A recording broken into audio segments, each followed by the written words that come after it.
Okay, recording is started. మీరు మీ names chat బాక్స్లో టైప్ చేయండి అమ్మా. మీ నేము, రోల్ నెంబరు ఆ రెండు చాట్ బాక్స్లో టైప్ చేస్తే అటెండెన్స్ కన్సిడర్ అవుతుంది. ఈ లోపు మీది ఈ టాస్క్ పూర్తయ్యే లోపు ఎవరన్నా అడ్మిట్ అయితే వాళ్ళని కూడా అడ్మిట్ చేసి లెసన్ స్టార్ట్ చేద్దాం.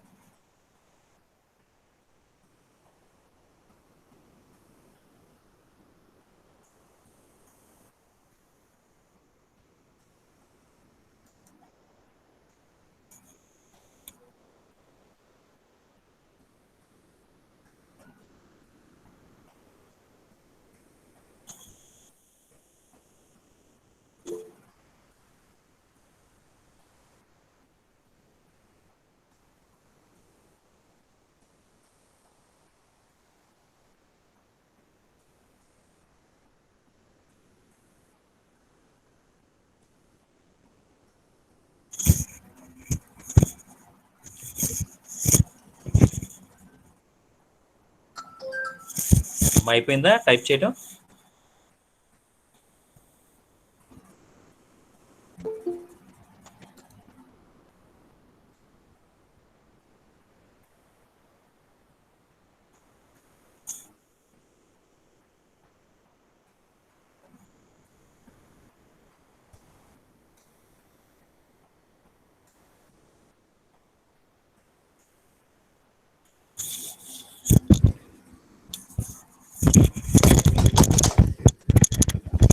చూడండి అమ్మా, లాస్ట్ క్లాస్లో లెర్నింగ్ డిజేబిలిటీ దాని గురించి డిస్కస్ చేస్తూ డెఫినేషన్స్ వరకు తెలుసుకున్నాము.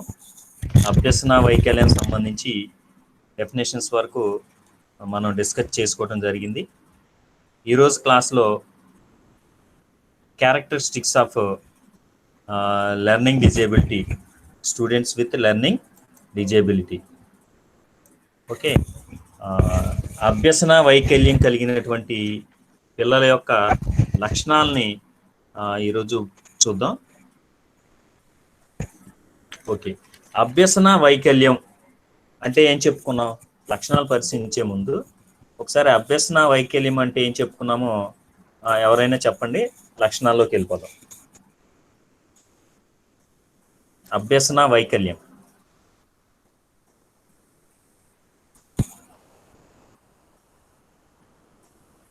అభ్యసన వైకల్యాన్ని మనం ఎలా డిఫైన్ చేయొచ్చు అంటే, ఎవరి అభ్యసన ప్రక్రియలో ప్రత్యేకమైనటువంటి సమస్యలు ఉంటాయో, అభ్యసన విషయంలో వాళ్ళు అవరోధాలు, అడ్డంకులు సమస్య ఫీల్ అవుతుంటారో, ఎవరి యొక్క అవధాన ప్రక్రియలో ప్రత్యేకమైన సమస్యలు ఉంటాయో అటువంటి వారిని అభ్యసన లోపాలు ఉన్నటువంటి లేదా అభ్యసన వైకల్యం కలిగినటువంటి పిల్లలుగా మనం చెప్పడం జరుగుతుంది. సో ఇటువంటి అభ్యసన లోపాలు, అభ్యసన వైకల్యాలు కలిగినటువంటి పిల్లల యొక్క లక్షణాలు ఏ విధంగా ఉంటాయో చూద్దాం.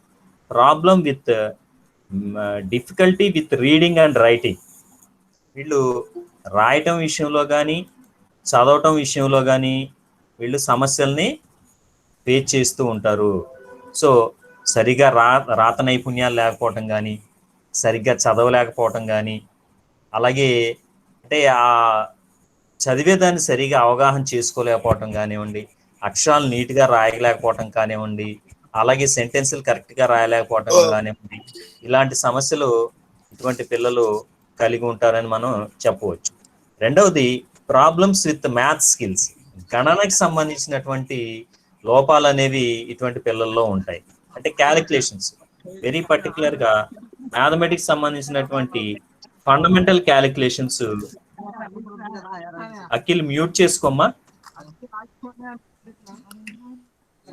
Akhil mute your phone. Okay sir, చెప్పండి సార్. Right, okay. అలాగే ప్రాబ్లమ్స్ అంటే బయట ఉన్నాను సార్, అందుకే మ్యూట్ చేశాను. Okay. Problems with maths skills, గణితానికి సంబంధించినటువంటి నైపుణ్యాలు కూడా ఇటువంటి లోపాలు ఉంటాయి. అంటే ఎవరికైతే అభ్యసన లోపాలు ఉంటాయో వాళ్ళల్లో గణితానికి సంబంధించినటువంటి లోపాలు ఉంటాయి. గణిత సమస్యలకు సంబంధించి లేదా పర్టికులర్ గా గణిత ప్రాథమిక పరిక్రియలు చేసే విషయంలో వీళ్ళు డిఫికల్టీ అనేది ఫేస్ చేస్తూ ఉంటారు. అలాగే డిఫికల్టీ రిమెంబరింగ్, గుర్తుంచుకోవడంలో కూడా జ్ఞాపశక్తి అనేది ఇటువంటి పిల్లల్లో తక్కువగా ఉంటుందని చెప్పవచ్చు. ప్రాబ్లమ్స్ పేయింగ్ అటెన్షన్, అంటే దేని మీద దృష్టి శ్రద్ధ నిలపలేరు, అంటే ఎక్కువసేపు క్లాస్ లో కాన్సన్ట్రేషన్ చేయలేరు, బోధించే విషయం పట్ల ఏకాగ్రత అనేది ఇటువంటి పిల్లలు చూపలేరు. ట్రబుల్ ఫాలోయింగ్ డైరెక్షన్స్, అంటే ఇటువంటి లెర్నింగ్ డిఫికల్టీస్, లెర్నింగ్ డిజేబిలిటీస్ ఉన్న పిల్లలు మనం ఇచ్చే డైరెక్షన్స్ సరిగా ఫాలో అవ్వలేరు, అంటే వాటిని అవగాహన చేసుకోలేకపోవటం వలన ఇటువంటి సమస్య అనేది ఏర్పడుతూ ఉంటుంది. ఇటువంటి లక్షణం విద్యార్థుల్లో మనం గమనించవచ్చు.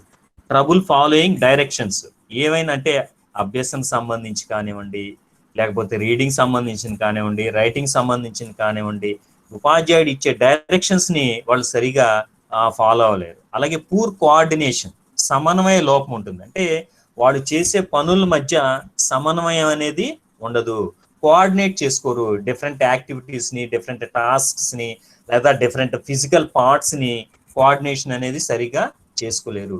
Difficulty with concepts related to time, టైంకి సంబంధించి, కాలానికి సంబంధించినటువంటి పనులు ఏవైతే ఉన్నాయో వాటిల్లో డిఫికల్టీ అనేది వాటిని సరిగా చేయలేరు, అంటే టైం అసెస్ చేయటం కానీ, ఏవైనా పనులు సకాలంలో టైం చేయటం కానీ, ఇలాంటి వాటిలో కూడా డిఫికల్టీస్ అనేవి ఉంటాయని చెప్పుకోవచ్చు. ప్రాబ్లమ్స్ స్టేయింగ్ ఆర్గనైజ్డ్, అంటే వ్యవస్థీకృతంగా వీళ్ళు ఉండలేరు, అటువంటి వ్యవస్థీకృతమైనటువంటి ప్రవర్తనలో కూడా లోపాలు అనేవి ఉంటాయి. అలాగే ఇంపేటస్ బిహేవియర్, అసంబద్ధమైనటువంటి ప్రవర్తన అనేది వీళ్ళలో ఎక్కువగా గమనించవచ్చు. Performs differently from day to day, అంటే వాళ్ళ ప్రవర్తన అనేది, ఇటువంటి అభ్యసన వైకల్యం కలిగినటువంటి విద్యార్థుల యొక్క ప్రవర్తన అనేది రోజు రోజుకి మారుతూ ఉంటుంది, ఒక్కో రోజు ఒక్కో రకంగా ప్రవర్తించడం అనేది జరుగుతుంది. Inappropriate responses in school or social situations, so సామాజిక వాతావరణంలో కానీ, పాఠశాల వాతావరణంలో కానీ వీళ్ళు ఏదైనా సంఘటనకు కానీ, ఏదైనా ప్రశ్నకు కానీ రెస్పాన్స్ అనేది ఇన్అప్రోప్రియేట్ గా ఉంటుంది, అసాధారణంగా ఉంటుంది, సరైనటువంటి రెస్పాన్స్ వీళ్ళ దగ్గర నుంచి మనం ఎక్స్పెక్ట్ చేయలేము, ఆ విధమైన ప్రవర్తన వీళ్ళలో ఉంటుంది.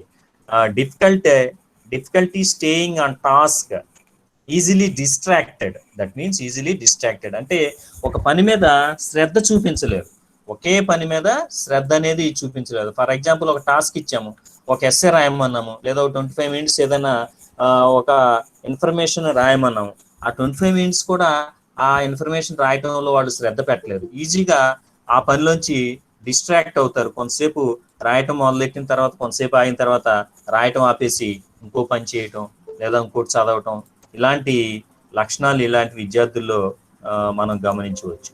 Next one, difficulty finding the right way to say something, ఏదైనా విషయాన్ని చెప్పాలనుకున్నప్పుడు, అంటే భావ వ్యక్తీకరణ చేయాలనుకున్నప్పుడు ఆ సరైన పద్ధతిలో భావ వ్యక్తీకరణ అనేది చేయలేరు, సరిగా ఎలా చెప్పాలనేది ఇలాంటి అభ్యసన లోపాలు ఉన్న పిల్లలు సరిగా ఆ కమ్యూనికేషన్ అనేది చేయలేరు.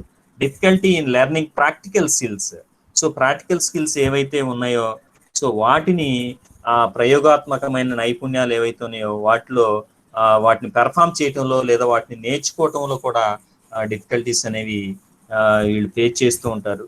డిఫికల్ట్ టు డిసిప్లిన్, క్రమశిక్షణలో కూడా వీళ్ళల్లో లోపం అనేది ఉంటుంది, క్రమశిక్షణగా ఉండలేరు తరగతి గదిలో. సో అంటే వీళ్ళలో ఉన్నటువంటి ఆ అభ్యసన వైకల్యము ఇండిసిప్లిన్ కి లీడ్ చేస్తుందని చెప్పవచ్చు. ఇన్కాన్సిస్టెంట్ స్కూల్ పెర్ఫార్మెన్స్, సో పాఠశాలలో అచీవ్మెంట్ విషయంలో కాన్స్టెంట్ పెర్ఫార్మెన్స్ అనేది ఉండదు. సో ఈ రోజు ఎగ్జామ్ కండక్ట్ చేస్తే 4 మార్కులు వస్తే, ఇంకోసారి 5 మార్కులు వస్తే, ఇంకోసారి 15 మార్కులు వస్తే, ఇంకోసారి 0 మార్క్స్ వస్తే, అంటే కాన్స్టెన్స్ పెర్ఫార్మెన్స్ అనేది ఉండదు. ఏ సబ్జెక్ట్ విషయంలో కావచ్చు, ఏ అంశంలోనూ కావచ్చు, కాన్స్టెంట్ గా పెర్ఫార్మెన్స్ అనేది ఉండదు.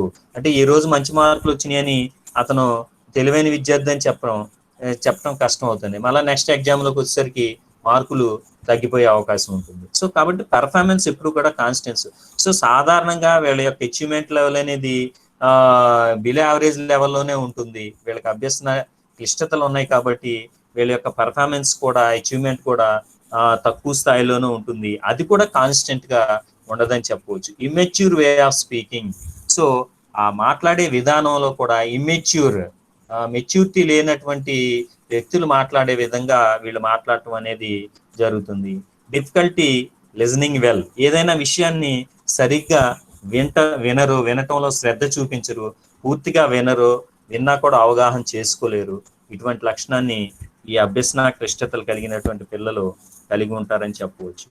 Problems dealing with new things in life, జీవితంలో ఏవైనా కొత్త విషయాలు ఉంటే వాటిని ఆహ్వానించడంలో కానివ్వండి, వాటిని డీల్ చేయటంలో కానివ్వండి, ఓకే, సో అటువంటి విషయాలను అవగాహన చేసుకోవటంలో కానివ్వండి వీళ్ళు డిఫికల్టీ ఫీల్ అవుతారని చెప్పవచ్చు. Problems understanding words and concepts, అంటే పదాలు కానివ్వండి, భావనలు కానివ్వండి అవగాహన చేసుకోవటంలో లోపాలని మనం గమనించవచ్చు ఇటువంటి పిల్లలు. సో సాధారణంగా ఈ అభ్యసన వైకల్యం కలిగినటువంటి, కాబట్టి ఇవన్నీ కూడా ఈ డిఫికల్టీస్ కానీ క్యారెక్టరిస్టిక్స్ కానీ మనకన్నీ తెలిసినాయి. ఎవరికైతే సరిగ్గా చదవలేరో, ఎవరైతే బిలో యావరేజ్ ఎబిలిటీ ఉంటుందో అలాంటి వాళ్ళ లక్షణాలన్నీ ఈ అభ్యసన వైకల్యం కలిగినటువంటి పిల్లల్లో మనం గమనించవచ్చు. సో ఇటువంటి డిసీజ్కి దీనికి కారణం ఏంటి? What is the reason for learning difficulties? అభ్యసన క్లిష్టతలు ఏర్పడటానికి గల కారణం ఏంటి? Learning difficulties may be the result of one or more factors including, so దానికి గల కారణాలు ఏమని చెప్పుకోవచ్చు అంటే హీరింగ్ ఇంపైర్మెంట్, అంటే మనం లక్షణాల్లో చూసుకున్నాం, ఏమని చెప్పుకున్నాం, సరిగా ప్రాబ్లమ్స్ని వినలేరు, అదే వర్డ్స్ని కానీ కాన్సెప్ట్ని కానీ అవగాహన చేసుకోలేరు అన్నాం, అలాగే సరిగ్గా వినలేరు అన్నాం, విన్న వాటిని కూడా అవగాహన చేసుకోలేరు అన్నాం, సరిగ్గా మాట్లాడలేరు అన్నాం. సో అంటే ఎవరికైతే హీరింగ్ ఇంపైర్మెంట్ ఉంటుందో వాళ్ళలో లెర్నింగ్ డిఫికల్టీస్ వచ్చే అవకాశం అనేది ఉంటుంది. డెఫినెట్గా అభ్యసన సమర్థవంతంగా జరగాలి అంటే వినికిడి, ఆ సెన్సార్ గాన్ కూడా చాలా ఇంపార్టెంట్ రోల్ ప్లే చేస్తుంది. కాబట్టి ఎవరికైతే వినికిడి లోపం ఉంటుందో వాళ్ళలో అభ్యసన లోపాలు అనేవి, క్లిష్టతలు అనేవి, లెర్నింగ్ డిఫికల్టీస్ అనేవి ఆటోమేటిక్గా మనం గమనించవచ్చు. సో అలాంటి పిల్లలు అచీవ్మెంట్ లెవెల్ కూడా తక్కువగా ఉంటుందని చెప్పవచ్చు. సో విజన్ ఇంపైర్మెంట్, దృష్టి లోపం వల్ల కూడా ఈ లెర్నింగ్ డిఫికల్టీస్ ఏర్పడే అవకాశం అనేది ఉంటుంది. మస్కులర్ స్కెల్టల్ ఇంపైర్మెంట్, నాడీ సంబంధించినటువంటి నిర్మాణ సంబంధించినటువంటి లోపాలు ఏమైనా ఉంటే వాటి వల్ల కూడా లెర్నింగ్ డిఫికల్టీస్ అనేవి ఏర్పడతాయి. బ్రెయిన్ ఇంజురీ, సో బ్రెయిన్కి సంబంధించిన, మెదడుకి సంబంధించినటువంటి గాయాలు ఏమన్నా అయినట్లయితే, సో ఆ గాయాల కారణంగా కూడా ఇటువంటి డిఫికల్టీస్ ఉండవచ్చు. సో క్రానిక్ ఇల్నెస్ అనేది అది కూడా ఒక రీజన్ అని చెప్పవచ్చు. ఫిజికల్కి సంబంధించిన కానీ సైక్రియాటిక్ సంబంధించినటువంటి క్రానిక్ డిసీజెస్ కూడా ఈ లెర్నింగ్ డిఫికల్టీస్కి కారణం అని చెప్పవచ్చు. The influence of legal and illegal drugs, అంటే వేరియస్ రీజన్స్తో తీసుకునేటువంటి లీగల్ డ్రగ్స్ కానివ్వండి, ఇల్లీగల్ డ్రగ్స్ కానివ్వండి, అవి లెర్నింగ్ డిఫికల్టీస్ ఏర్పడటానికి కారణం అవుతాయి. ఫర్ ఎగ్జాంపుల్ లీగల్ డ్రగ్స్ తీసుకున్నట్లయితే ఇవి బర్త్ టైంలో లేదా బిఫోర్ బర్త్ మదర్ కనుక డ్రగ్స్ ఏమైనా లీగల్ డ్రగ్స్ వేరు వ్యాధులకి డ్రగ్స్ వాడుతున్న సందర్భంలో, మెడిసిన్ వాడుతున్న సందర్భంలో ఆ మెడిసిన్ ద్వారా పిల్లల యొక్క బ్రెయిన్ ఎఫెక్ట్ అవటం ద్వారా వీళ్ళలో లెర్నింగ్ డిఫికల్టీస్ కూడా వచ్చే అవకాశం ఉంటుంది. అంతేకాకుండా ఇల్లీగల్ డ్రగ్స్ వలన కూడా మనకి ఇటువంటి లెర్నింగ్ డిఫికల్టీస్ ఏర్పడే అవకాశం అనేది ఉంటుంది. ట్రామా, అంటే ఫిజికల్ కానీ ఎమోషనల్ కానీ ఈ ట్రామా వలన కూడా మనకి ఇటువంటి లెర్నింగ్ డిఫికల్టీస్ వచ్చే అవకాశం ఉంది. అలాగే ఎన్విరాన్మెంటల్ ఫ్యాక్టర్స్ కూడా ఈ లెర్నింగ్ డిఫికల్టీస్ విద్యార్థుల్లో రావటానికి కారణాలు అవుతాయి. అలాగే వాటిలో మాల్ న్యూట్రిషన్, సరిగైనటువంటి న్యూట్రిషన్ తీసుకోపోవడం, పూర్ ఎడ్యుకేషనల్ ఇన్స్ట్రక్షన్, అంటే విద్యాపరమైనటువంటి ఇన్స్ట్రక్షన్, సరైనటువంటి బోధన లేకపోవటం వలన, సరిగ్గా విద్యార్థులకి అవగాహన కలిగించలేకపోవటం వలన కూడా ఇటువంటి లెర్నింగ్ డిఫికల్టీస్ అనేవి రావచ్చు. డిప్రివేషన్ అనేది ఒక విరక్తి, ఇవి కూడా దీనికి ఒక కారణం కావచ్చు. ల్యాక్ ఆఫ్ రిసోర్సెస్, సరైన వనరు లేకపోవటం వల్ల కూడా ఈ లెర్నింగ్ డిఫికల్టీస్ అనేవి అంటే అభ్యసనకు సంబంధించి వనరులు సరైనవి అందుబాటులో లేకపోవటం వల్ల. సో ఇక్కడ వనరులు అనేవి అభ్యసనని చాలా ప్రభావితం చేస్తాయి. అలాంటి వనరులు లేకపోవటం వల్ల కూడా కొన్ని సందర్భాల్లో కొంతవరకు లెర్నింగ్ డిఫికల్టీస్ ఏర్పడటానికి కారణం అవుతుంది అని చెప్పుకోవచ్చు. సో ఇవి ఈ లెర్నింగ్ డిఫికల్టీస్, అభ్యసన క్లిష్టతలు అనేవి ఏర్పడటానికి గల కారణాలని మనం చెప్పవచ్చు. ఆ తరువాత టైప్స్ ఆఫ్ లెర్నింగ్ డిఫికల్టీస్ అంటే ఇక్కడ మనం కామన్గా క్యారెక్టరిస్టిక్స్లో చెప్పుకున్నాం. మ్యాథ్స్లో ప్రాబ్లమ్స్ ఉంటాయని విద్యార్థికి, అలాగే అంటే లెర్నింగ్ డిఫికల్టీ ఉన్న స్టూడెంట్స్ మ్యాథమెటిక్స్ సరిగా చేయలేడని, అరే కొంతమంది రీడింగ్ సరిగా చేయలేరని, రైటింగ్ సరిగా చేయలేరని, అలాగే వర్డ్స్ కొన్నిటిని సరిగా పలకలేరని, అవగాహన చేసుకోలేరని, అలాగే వాటిని అబ్జర్వ్ చేయలేరని, ఇలా రకరకాలైనటువంటి లక్షణాలు చెప్పుకున్నాం. సో వాటిని ఆధారంగా చేసుకొని మనం ఇక్కడ లెర్నింగ్ డిఫికల్టీస్ని డిఫరెంట్ స్టైల్స్లో, డిఫరెంట్ టైప్స్లో క్లాసిఫై చేసి వాటిని వేరు వేరు పేర్లతో మనం పిలుచుకునే అవకాశం అనేది ఉంటుంది. సో మొదటగా dyslexia. So difficulty with reading, చదవటంలో లోపాలు ఉన్నట్లయితే, అసమర్థతలు ఉన్నట్లయితే అటువంటి లోపాన్ని డిస్లెక్సియా అనే పేరుతో పిలవటం జరుగుతుంది. దీనికి సంబంధించి ఇది రీడింగ్ సంబంధించి, అంటే పఠన సంబంధించినటువంటి అసమర్థతగా దీన్ని చెప్పవచ్చు. So problems in reading, writing, spelling and speaking, అంటే ఆ స్పెల్లింగ్ చదవటంలో కానీ, స్పెల్లింగ్ పలకటంలో కానీ, అలాగే చదవటంలో కానీ, అంటే పదాలని వీటన్నిటిని చదవటంలో కానివ్వండి. సో వీళ్ళల్లో డిఫికల్టీ అనేది ఉంటుంది. అంటే వీళ్ళు పెద్దగా చదవటం కానీ, లేదా నిశ్శబ్దంగా చదవటం కానీ, ఇలాంటి టాస్కుల్లో, చదవటానికి సంబంధించినటువంటి టాస్కుల్లో వీళ్ళు డిఫికల్టీ అనేది ఫీల్ అవుతూ ఉంటారు కాబట్టి అటువంటి డిజేబిలిటీని మనం డిస్లెక్సియా అని పిలవచ్చు. అటువంటి డిజేబిలిటీని డిస్లెక్సియా అని పిలవచ్చు. తర్వాత డిస్కాలిక్లియా. ఇక్కడ దీంట్లోనే పేరులో క్యాలిక్యులియా అంటే related to maths, difficulty with maths, doing mathematical calculations, difficulty in doing mathematical calculations, problems doing math problems, understanding time, using money. అంటే సాధారణ గణిత సమస్యలు చేయటంలో ఈ పిల్లలు ఆ అసమర్థతను కలిగి ఉంటారు. సో దాన్ని డిస్కాలిక్యులియా అనేది చెప్పడం జరుగుతుంది. ఇక్కడ పర్టికులర్గా చూసుకున్నట్లయితే టైంకి సంబంధించినటువంటి సమస్యలని అవగాహన చేసుకోవటంలో కానివ్వండి, సమస్యలను సాధించడంలో కానివ్వండి, అలాగే డబ్బుకు సంబంధించినటువంటి సమస్యల్ని చేయటంలో కానివ్వండి, అవగాహన చేసుకోవటంలో కానివ్వండి, ఈ లెర్నింగ్ డిఫికల్టీ ఉన్న పిల్లల్ని మనం డిస్కాలిక్యులియా అనే కేటగిరీ కింద చేర్చవచ్చు. Next one dysgraphia. Dysgraphia. So difficulty with writing, difficulty with writing, రాయటంలో రాతకు సంబంధించినటువంటి లోపాలు ఉంటే దాన్ని డిస్గ్రాఫియా అని చెప్పడం జరుగుతుంది.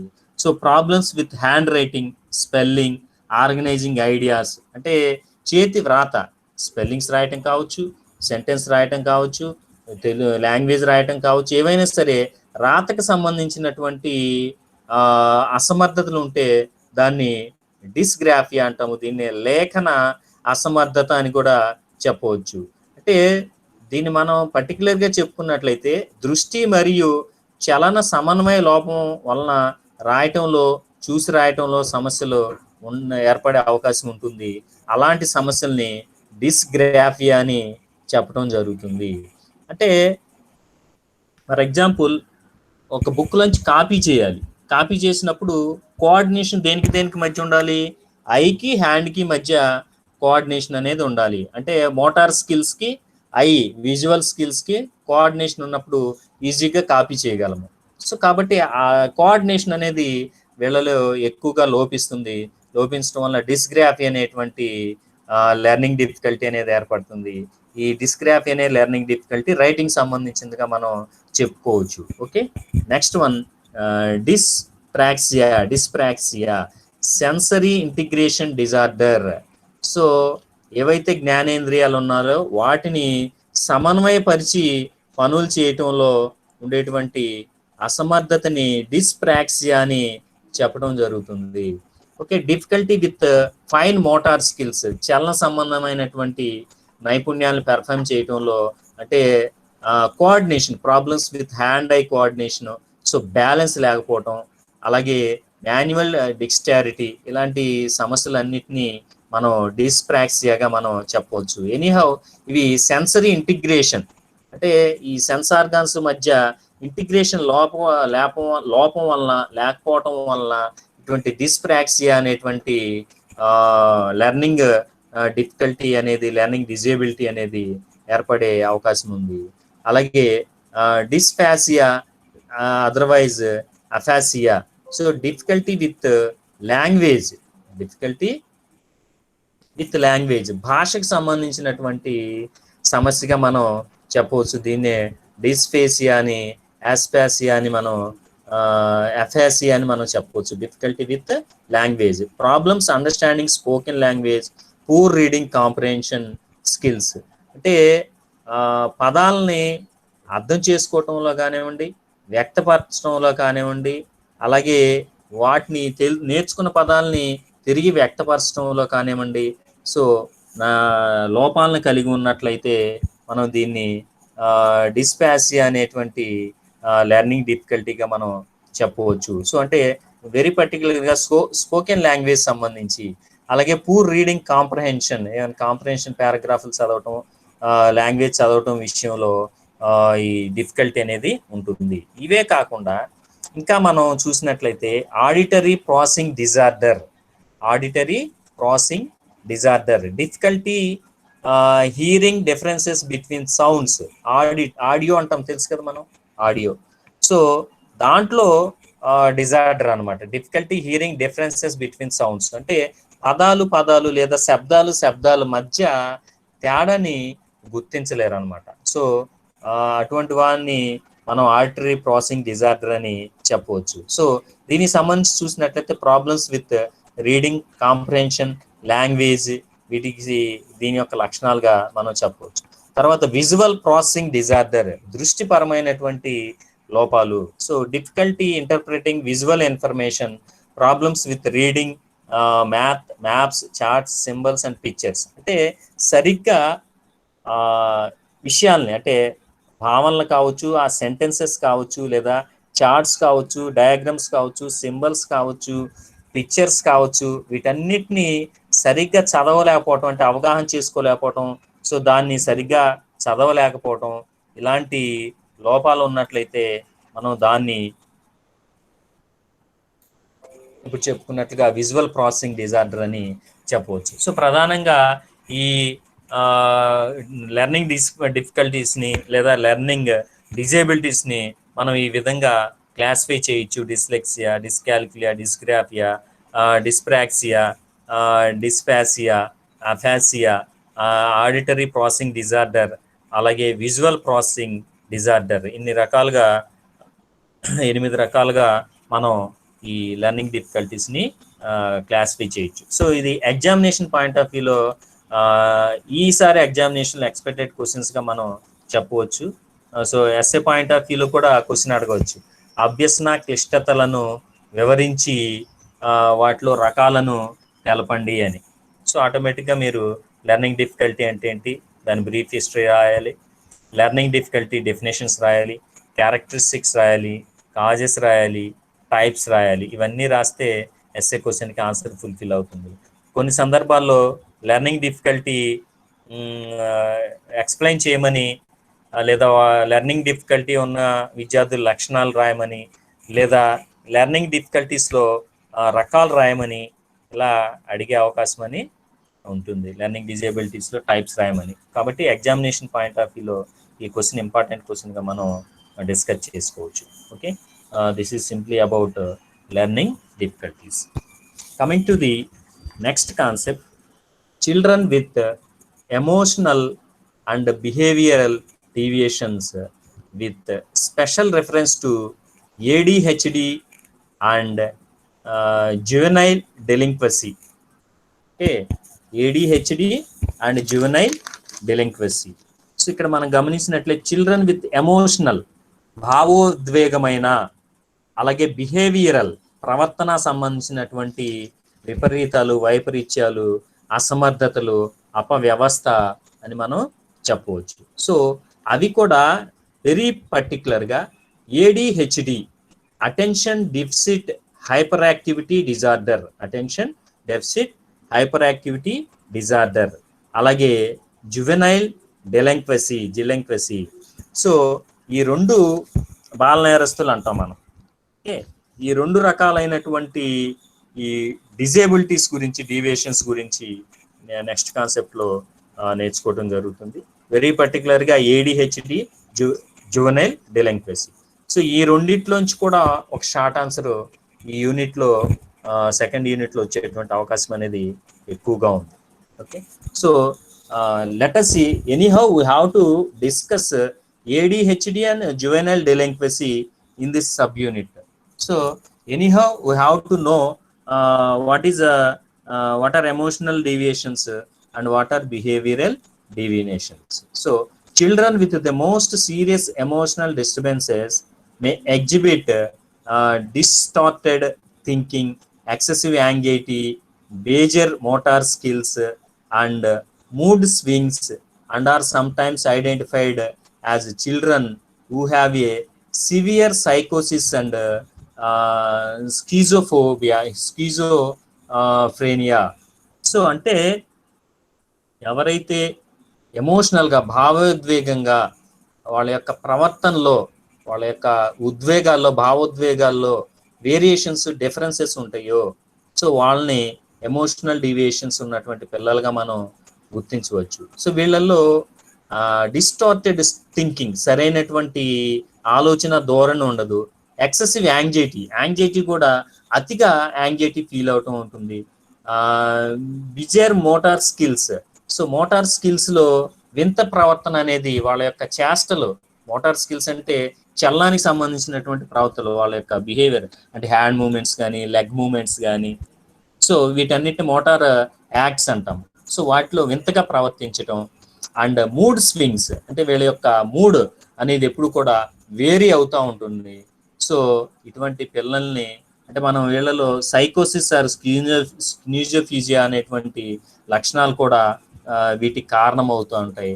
అలాంటి పిల్లల్ని మనం చిల్డ్రన్ విత్ ఎమోషనల్ డీవియేషన్స్ అని చెప్పవచ్చు. Many children who do not have emotional disturbances May display some of these same behaviours at various times during the development. అంటే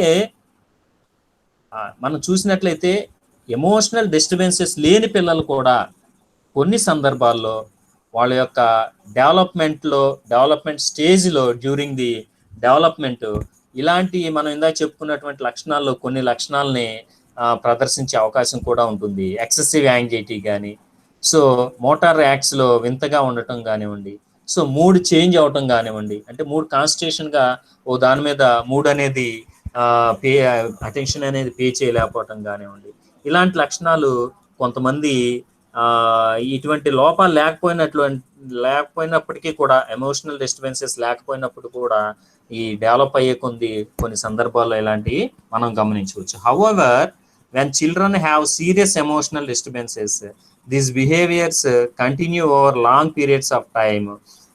Their behavior thus signals that they are not coping with their environment and peers. So అంటే ఇవి long term ఇలాగే continue అవటం వల్ల, so వాళ్ళ యొక్క ప్రవర్తన మనం తెలుసుకోవటం ద్వారా, వాళ్ళ ప్రవర్తన ద్వారా వీళ్ళు వాళ్ళ పీర్స్తో కానీ, పరిసరాలతో కానీ అడ్జస్ట్ అవ్వలేకపోతున్నారని మనం గ్రహించవచ్చు. సో ఇలాంటివి లక్షణాలు ఉన్న వాటిని ఎమోషనల్ డీవియేషన్స్ అని చెప్పడం జరుగుతుంది. సో వాటిలో ఉదాహరణగా మనం ఏడిహెచ్డి చెప్పవచ్చు, అటెన్షన్ డెఫిసిట్ హైపర్ యాక్టివిటీ డిజార్డర్ని ఎమోషనల్ డీవియేషన్స్లో భాగంగా చెప్పవచ్చు. సో జువెనైల్ డెలింక్వెసీని బిహేవియరల్, ప్రవర్తన సంబంధించినటువంటి వైపరీత్యాలుగా, లోపాలుగా దానికి ఉదాహరణగా చెప్పవచ్చు. Children with behavioural disorders are not rare and almost everyone has come into contact with one of these children at some time. So అంటే ఇవి కొత్తగా మనం ఈ ప్రవర్తన సంబంధించినటువంటి డీవియేషన్ కొత్తగా చూడటమేం కాదు, ఇవి ఎప్పుడూ కూడా ఎక్కువగా గమనిస్తూ ఉంటాం. సో మన లైఫ్ టైంలో మన టీచింగ్ లెర్నింగ్ సంబంధించి టీచింగ్ ప్రాసెస్లో మనం తప్పనిసరిగా ఇలాంటి పిల్లల్ని మనం గమనించే అవకాశం అనేది ఉంటుంది. These are youngsters who are in conflict with themselves and those around him. అంటే సాధారణంగా ఇటువంటి ప్రవర్తన లోపాలు గల పిల్లలు ఎందుకు ఇటువంటి ప్రవర్తన లోపాలను ప్రదర్శిస్తారంటే వాళ్ళకి వాళ్ళుగా వాళ్ళ యొక్క ప్రవర్తన మీద సరైనటువంటి సాటిస్ఫాక్షన్ లేకపోవటం వల్ల, ఆ కాన్ఫ్లిక్ట్ ఉండటం వల్ల, అలాగే వాళ్ళ చుట్టూ ఉండేటువంటి సమాజంలో కానివ్వండి, సో వాళ్ళు చదువుకునే వాతావరణంలో కానీ, వాళ్ళు నివసించే వాతావరణంలో కానివ్వండి, వాళ్ళ చుట్టూ ఉండేటువంటి వ్యక్తుల పట్ల కూడా కాన్ఫ్లిక్ట్ ఉండటం వల్ల ఇటువంటి ప్రవర్తనకు సంబంధించినటువంటి డీవియేషన్స్ ని మనం గమనించవచ్చు. They fail to establish close and satisfying ties with other people.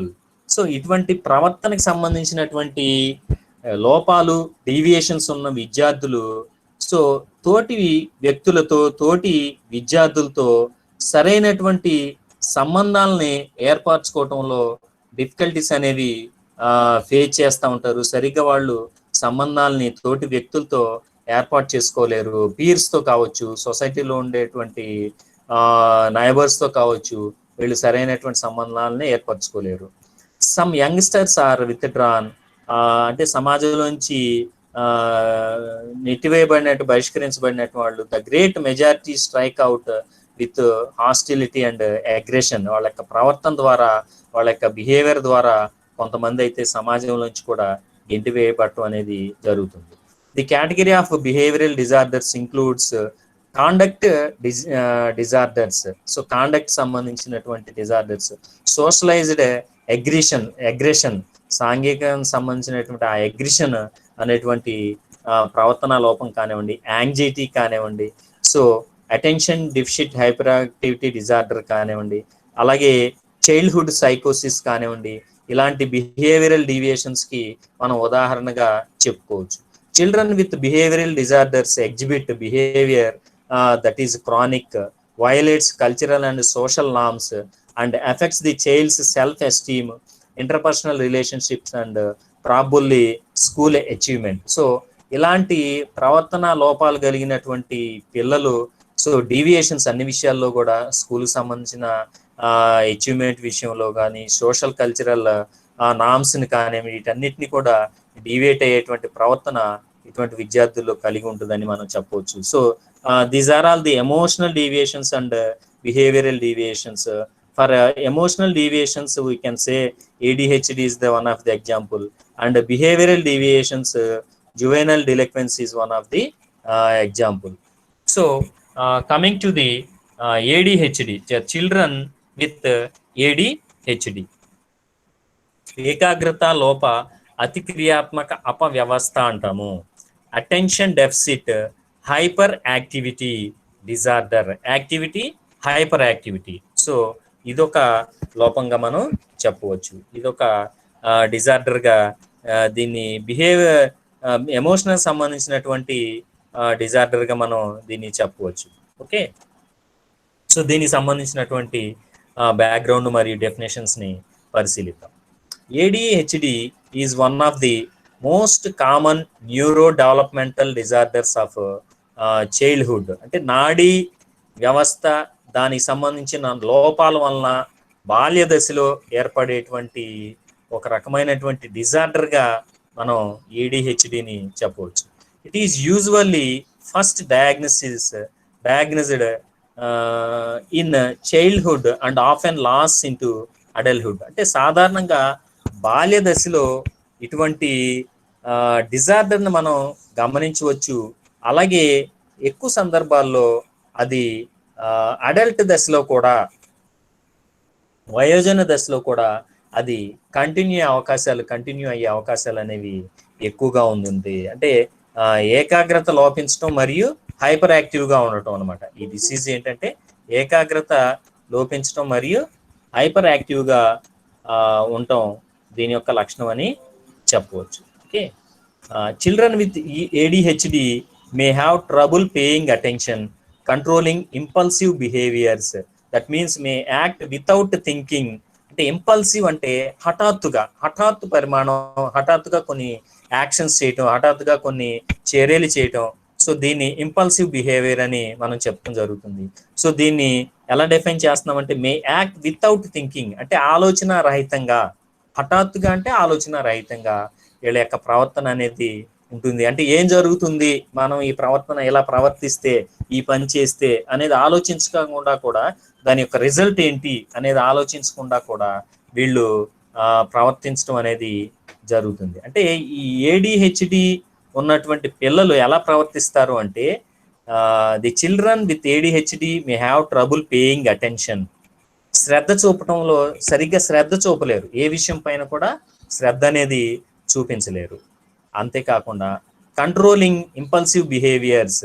So హఠాత్ ప్రవర్తనలు అనేవి ఎక్కువగా ఉంటాయి అన్నమాట. అంటే మనం ఏంటి ఇలా ప్రవర్తిస్తే, ఈ పని చేస్తే ఏమవుతుంది, దానివల్ల వచ్చే నష్టాలు ఏంటి, లాభాలు ఏంటి అనేవి కూడా ఆలోచించకుండా హఠాత్తుగా పని చేయటం అనేది, ఏ పని అయితే ఆ పని చేయటం అనేది, అంటే దాన్ని హైపర్ యాక్టివ్గా మనం చెప్పవచ్చు. సో ఇక్కడ ముందు చెప్పిన లక్షణం ట్రబుల్ పేయింగ్ అటెన్షన్, శ్రద్ధ చూపించలేరు, దేని మీద ఏకాగ్రత అనేది పెట్టలేరు. అంటే ఏడిహెచ్డి అనేటువంటి డిజేబిలిటీ ఉన్నటువంటి పిల్లలు ఏ విషయం మీద కూడా శ్రద్ధ చూపలేరు. అంతేకాకుండా వీళ్ళు మనం చెప్పుకున్నట్లయితే వీళ్ళలో ఇంపల్సివ్ బిహేవియర్ అనేది ఎక్కువగా ఉంటుంది. అలాగే వీళ్ళు ఓవర్లీ యాక్టివ్, అంటే ఉండవలసిన దానికంటే ఎక్కువ యాక్టివ్గా వీళ్ళు స్పందన, అంటే వీళ్ళ యొక్క స్పందన అనేది చాలా అతిగా ఉంటుంది, ఎక్కువగా ఉంటుంది అన్నమాట. సో ఈ విధంగా ఏడిహెచ్డి ఉన్నటువంటి పిల్లలు ఇటువంటి లక్షణాలు కలిగి ఉంటారు. Attention deficit hyper activity disorder is one of the most common mental disorders effecting children. So మానసికమైనటువంటి ఒక డిజార్డర్గా మనం దీన్ని చెప్పవచ్చు. విద్యార్థుల్లో ఎక్కువగా కనిపించేటువంటి మానసికమైన డిజార్డర్గా చెప్పవచ్చు.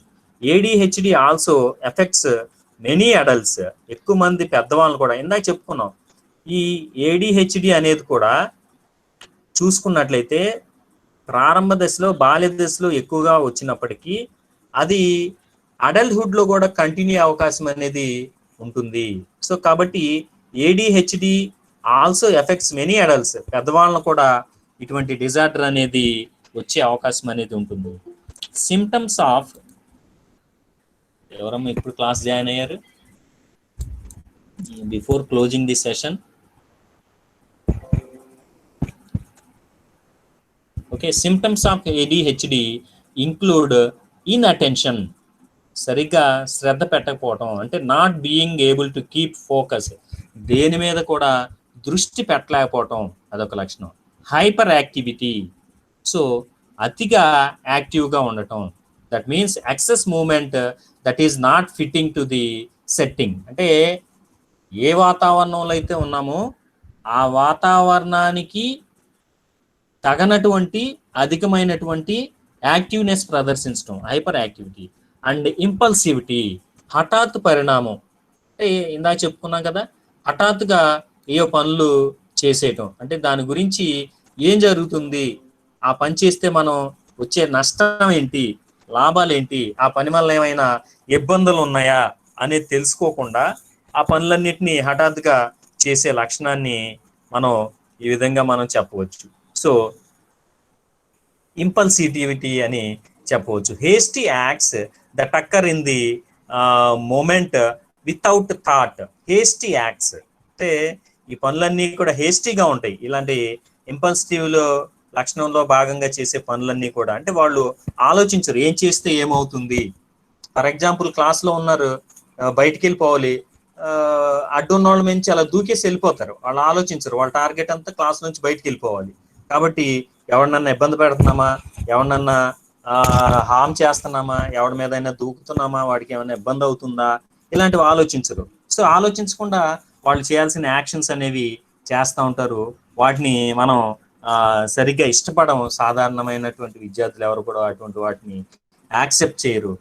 వాటి వలన వాళ్ళకి సమస్యలు కూడా వచ్చే అవకాశం ఉంటుంది. సో అలాంటి బిహేవియర్ని ఇంపల్సివిటీ అనేది చెప్పుకోవడం జరుగుతుంది అనమాట. So next, ADHD is a common disorder that impacts focus, self control and other skills important in daily life. So ఈ ఏడిహెచ్డి అనేటువంటి డిజార్డర్ సాధారణంగా ఏదైనా విషయం మీద దృష్టి పెట్టడం, అలాగే సెల్ఫ్ కంట్రోల్, మనకు మనం కంట్రోల్లో ఉంచుకోవటం, మన యాక్షన్స్ విషయంలో కానీ, థాట్స్ విషయంలో కానీ, మన బిహేవియర్ విషయంలో కానివ్వండి, కంట్రోల్ అనేది లేకపోవటం, and other skills important skill in daily life. So సాధారణ జీవితంలో ఇంకా ఇంపార్టెంట్ అయినటువంటి నైపుణ్యాలు, స్కిల్స్ ఏవైతే ఉన్నాయో వాటి మీద సరిగ్గా దృష్టి పెట్టలేకపోవటం అనేది ఈ ఏడిహెచ్డి ఉన్నటువంటి విద్యార్థుల్లో మనం గమనించవచ్చు. So this is ADHD. Coming to the next point related to this ADHD, attention deficit hyperactivity disorder, a disorder characterized by symptoms of an inattention, symptoms of inattention. Mansi,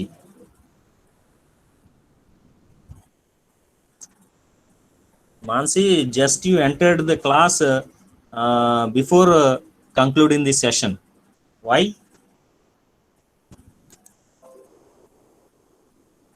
Okay, let us see.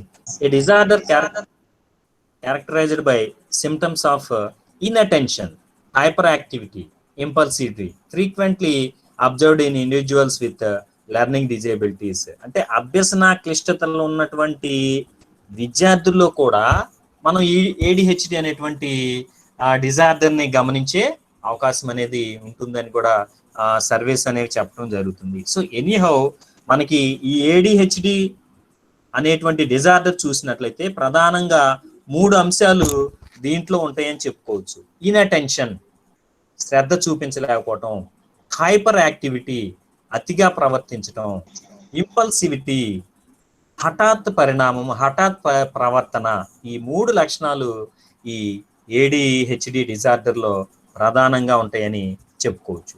So ఇక్కడ మనం కొన్ని research సంబంధించినటువంటి numerics ని పరిశీలించినట్లయితే an estimated 8.4% of children and 2.5% of adults have ADHD.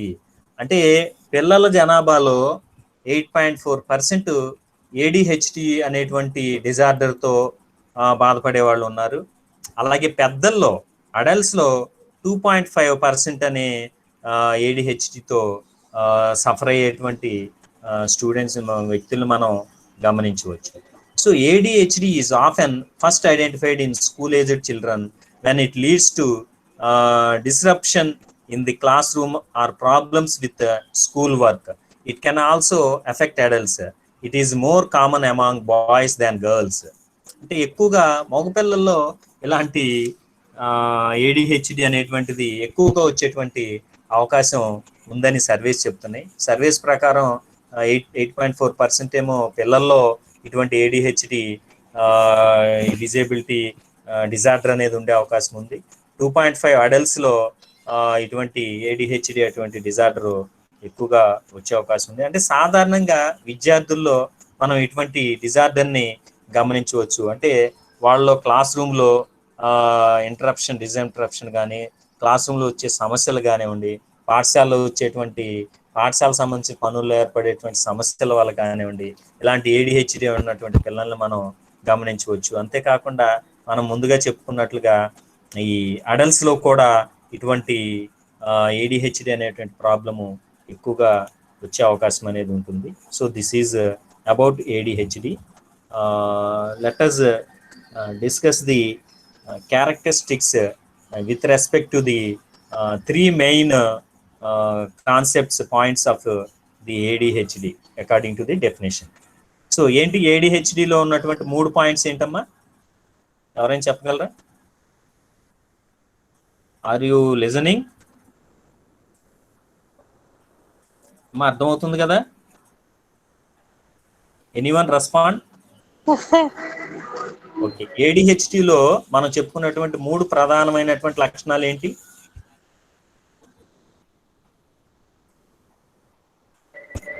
పేరులోనే ఉందమ్మా. ఆ ADHD అంటే attention deficit hyper activity. Attention deficit, ఏకాగ్రత నిలపలేకపోవటం. హైపర్ యాక్టివిటీ, మూడవది ఇంపల్సివిటీ, ఈ 3 ప్రధానమైనటువంటి లక్షణాలు. సో ఈ క్యారెక్టరిస్టిక్స్ కూడా ఈ మూడింటిని బేస్ చేసుకొని మనం వీళ్ళ యొక్క లక్షణాలు కానివ్వండి, అలాగే తర్వాత జరిగేటువంటి క్యారెక్టరిస్టిక్స్ కానివ్వండి, తర్వాత జరిగేటువంటి కాజెస్ కానివ్వండి, వీటిని డిస్కస్ చేసే అవకాశం అనేది ఉంటుంది. So this is simply about ADHD. In the next class let us discuss the characteristics and causes of ADHD. Okay, later on juvenile delinquency. Okay, so అర్థమైందమ్మా అందరికి? Yes sir. Okay okay.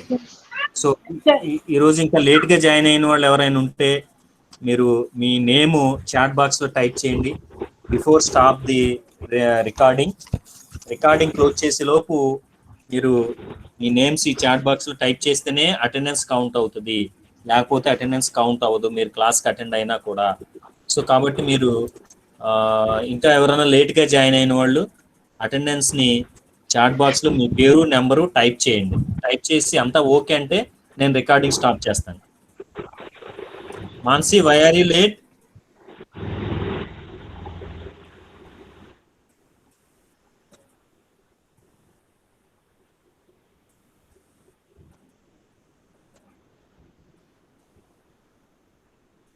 Mansi, are you there on the line? Sir, power cut, sir. Wi-Fi is not working, sir. Okay. I think for previous class also you are absent. So there is an issue, sir. My father was expired. Oh, I'm sorry, Amma. I'm sorry. Okay, sir. Okay, Amma. Take care.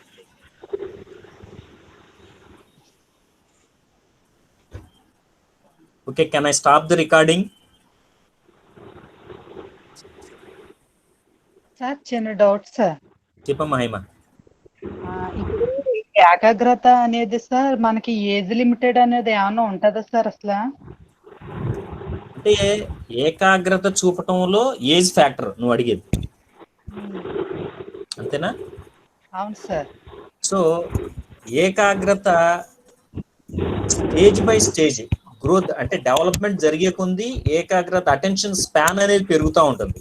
అంటే మనం చాలా సందర్భాల్లో మనం methodology క్లాసుల్లో కూడా చెప్పుకుంటున్నాం. Primary లెవెల్లో students క్లాసులో చూసుకున్నట్లయితే వాళ్ళు ఎక్కువసేపు దేని మీద కూడా అటెన్షన్ పే చేయలేరు.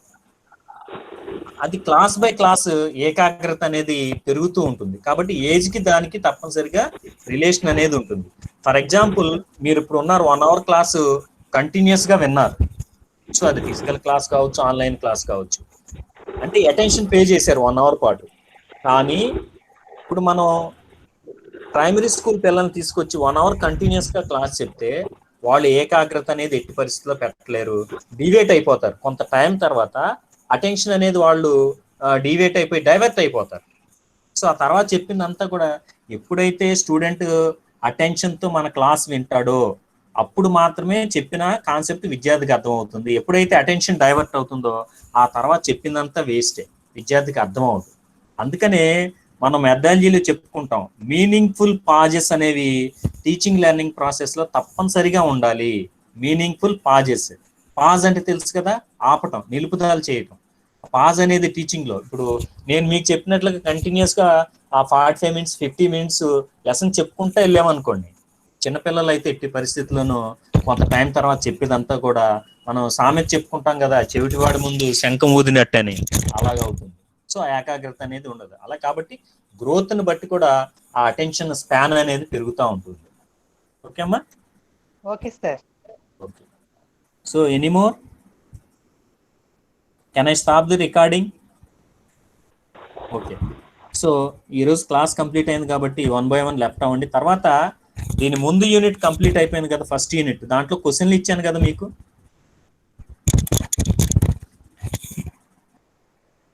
దానికి మీకు కంటెంట్ ఇచ్చాను, క్వశ్చన్స్ ఇచ్చానమ్మా.